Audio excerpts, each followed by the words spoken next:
Today I'm going to talk about various bolts and nuts to fit into T-slot, and today I'm using the Tune M1 T-slot. All right, this T-slot's the same as everything else. For starters, I'm going to say that I use the M8. These are metric bolts. M8, it's an 8mm size shaft, and I like that better than the M6 because that can hold full body weight on a handle like this for like 250 or pound person or something, pulling down on it or falling and putting weight on it. The M6 may not be strong enough to do it. The M8 bolt will do that and support all the weight. I want every single bolt in the camper to be the exact same size. It doesn't hurt anything to have the slightly larger ones. And what that allows me to do is have the same hex head size throughout the camper.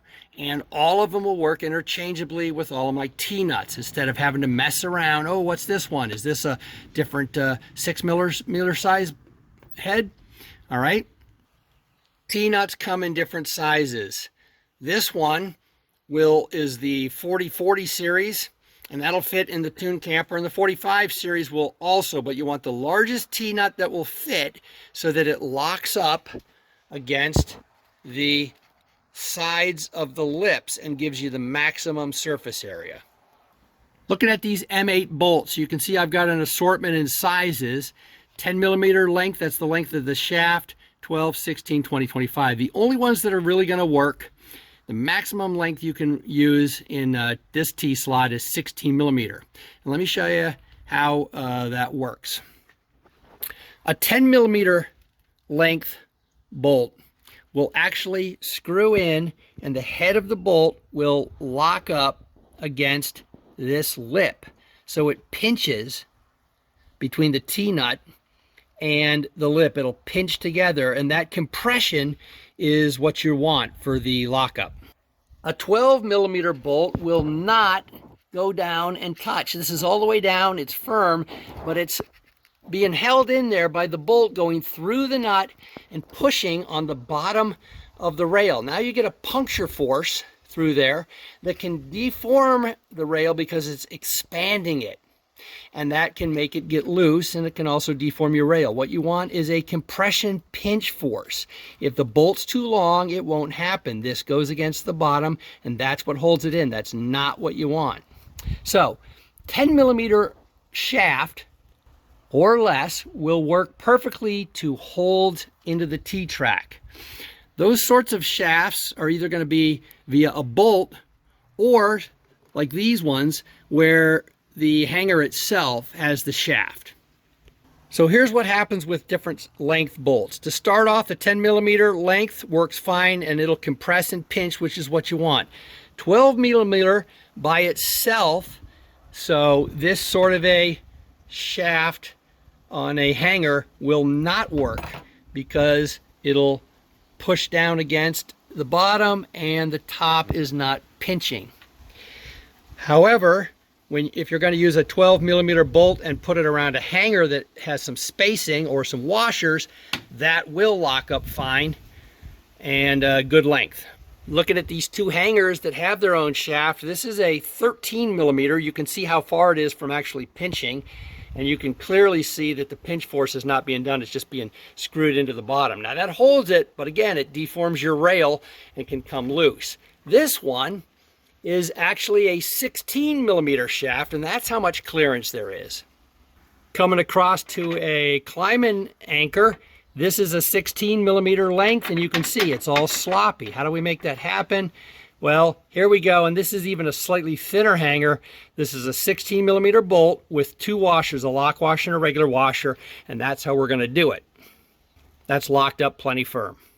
So to summarize, 10mm bolts work for everything, 10mm length. If you're going to use a hanger like this, you can use a 12mm length bolt. That's what you want to buy, but not a 16mm. If you use a 16mm, you're going to have to put washers in to space those for them to hold.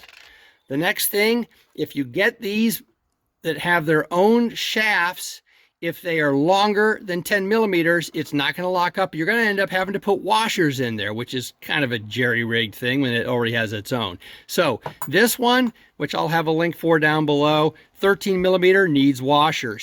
This one, 16 millimeter, needs at least 2 washers, or maybe 3 if you don't use a lock washer.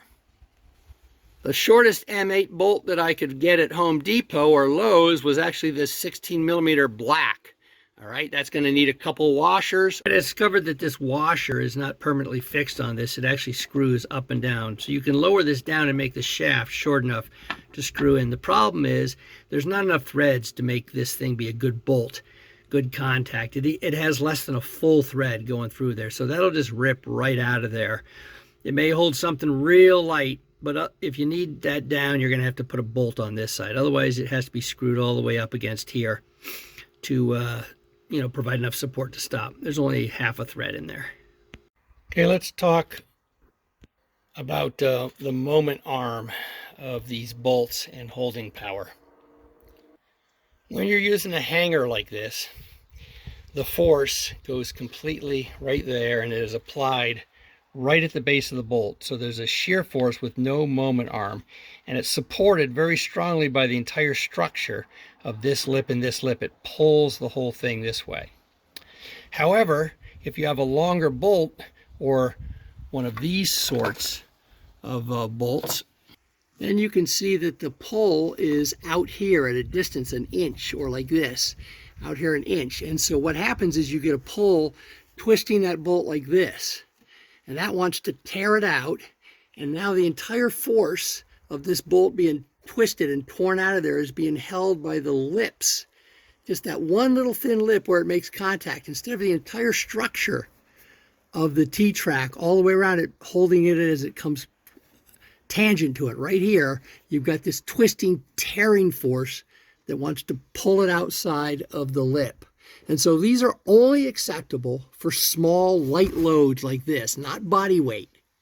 Same thing with this sort of one right here. They're only acceptable for light loads because the thing that's supporting it is that little aluminum lip right there with the twisting arm.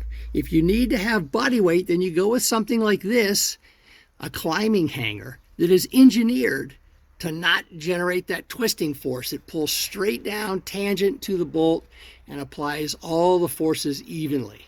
The links for all these products are going to be down below in the description. I hope you found this useful. I'd sure appreciate a thumbs up and a like from you. And if you like this kind of content, it'd be great if you could subscribe to my channel. Thanks for watching.